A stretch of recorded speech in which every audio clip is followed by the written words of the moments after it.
Hello. Good morning, everyone. This is Wilson from Rejay Networks Philippines. Pag-usapan natin ngayon yung mga feature highlights ng ating EG Gateway or ito yung router natin. Okay? So, bakit nga ba natin pipiliin si RIE router or yung EG Gateway? Number one, free cloud management. So, sa cloud management, pwede mo siya ma-configure, ma-monitor, ma-troubleshoot. Using our cloud, meron tayong dalawang option. Meron ka number one, this is a cloud web. Number two, cloud application. So anong mga ba yung pagkakaiba nila? For easy access, gamitin mo si cloud application. For in-depth, or kung mas sanay ka sa using laptop or desktop, gamitin mo si cloud web. And in addition, mas marami kang magagawa kasi din sa cloud web. Okay. So pakita ko paano ba i-access si cloud web. So open ka lang ng browser. And then lagay mo lang si, let's say, yan, Google. And then type mo lang si Rejay Cloud. Pagkakita mo sa Rejay Cloud, makikita mo itong login to Rejay Cloud. And then pagka-click mo dyan, gamitin mo na yung account na ginamit mo dun sa cloud application. So it's just SSO. Okay, SSO or single sign-on naman yung access niyan. Next, multi-one. So sa multi-one, kaya mong gawin yung load balancing. So as you can see dito sa animation, may apat tayong ISP na dumadaan dun sa apat na ISPs yung traffic. And then yung seamless failover, nung nag-off yung 1 to 3, lumipat dito sa link 4. So walang human intervention dyan. And then what else? Meron tayong bandwidth aggregation. Yung bandwidth aggregation, as you can see, meron ditong mga ISPs 200, 200, 100, 100, a total of 600 Mbps. Okay, so ganun lang siya. Ganun lang siya kadali gawin. Okay. And of course, Demo environment EG1510XS ES205 GCP RAP 2260G.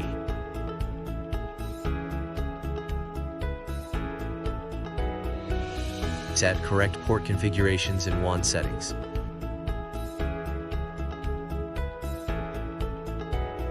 Two steps configuration 1. Select Smart Load Balancing 2. Set WAN port priority. Connect 3 ISP network cables.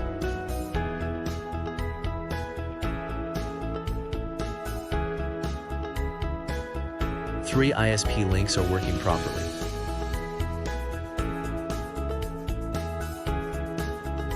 Connect a computer and turn on a high-definition online video. Verify the port traffic. 10 and 11 are transmitting data simultaneously. Unplug 10 and 11.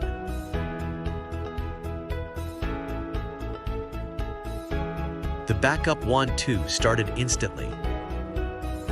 The high-definition video continued to play seamlessly.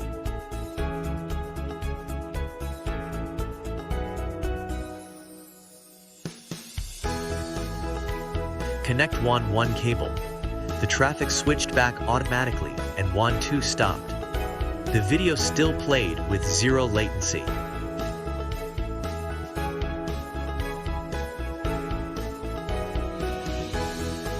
Connect WAN 0 back. Both WAN links started traffic load balancing right away.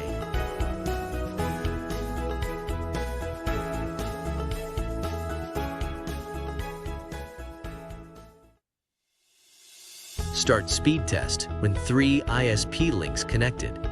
17 megabits per second bandwidth in total, WAN 0 and WAN 1 aggregation. Unplug WAN 0, only 9 megabits per second bandwidth left. The traffic turned to WAN 1.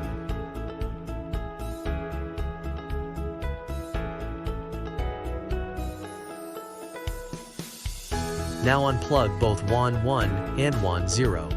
The backup link, WAN 2, was activated.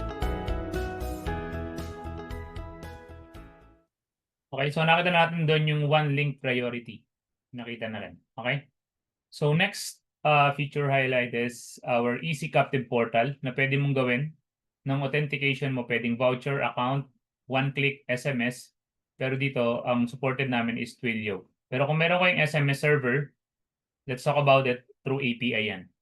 So, dyan, pwede mong i-upload din yung advertisement mo kung meron kang advertisement for video or mga slideshow ng photo. Like this one. Yan. So, that's a video. And then, of course, slideshow ng photo. Okay. And then, next is bandwidth management. Using our EG Gateway, pwede ka rin mag-manage ng bandwidth mo. So, meron kang options. Meron kang pwedeng user-based. Ito yung IP-based. So, given, meron akong 100 Mbps dito.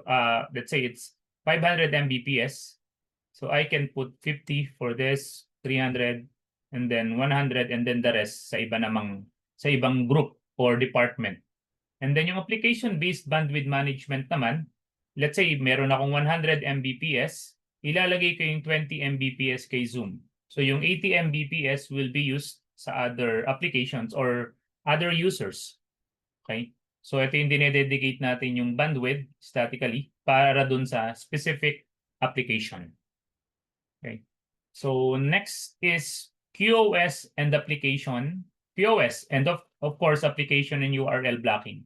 So let's watch this video para mas maintindihan pa natin.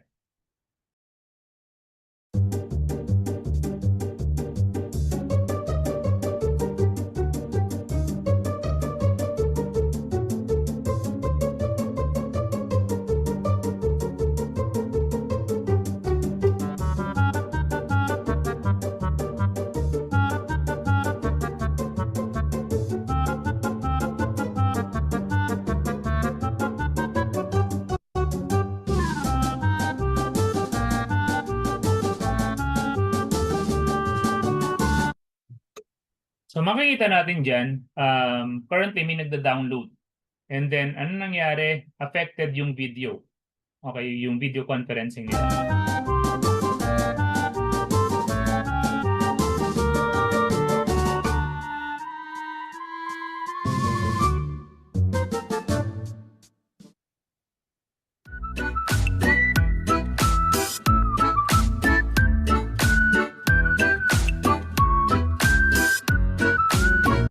So as you can see dito sa video, meron yung application priority. So ipa-prior yung Zoom, yung WeChat.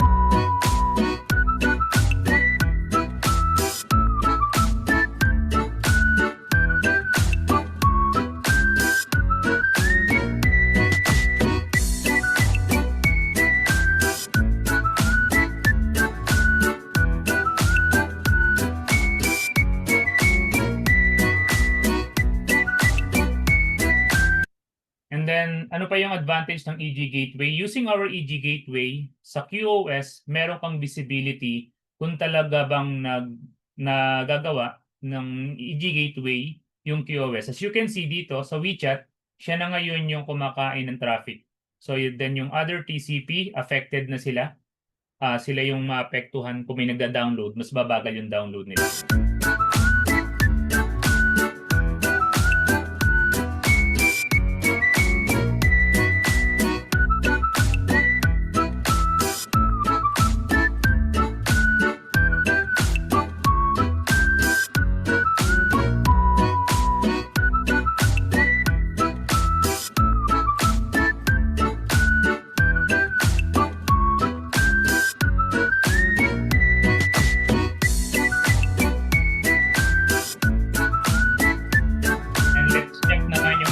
Blocking.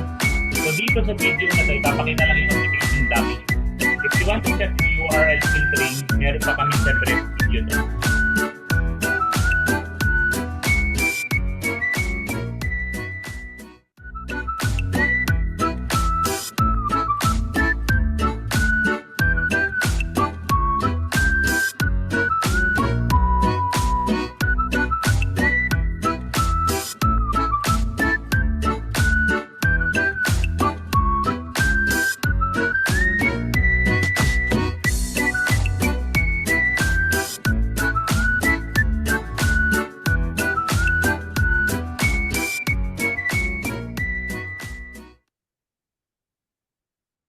Okay. And that's all. And of course, for your reference platform, we have the Viber channel. Okay? So dito kami nagsisend ng mga newly updates and even our webinar, upcoming workshops, and the new products. And of course, yung YouTube channel. And we also have our Facebook page. Please follow if you want to subscribe as well. Much better para updated kayo sa lahat. So again, my name is Wilson. Thank you very much.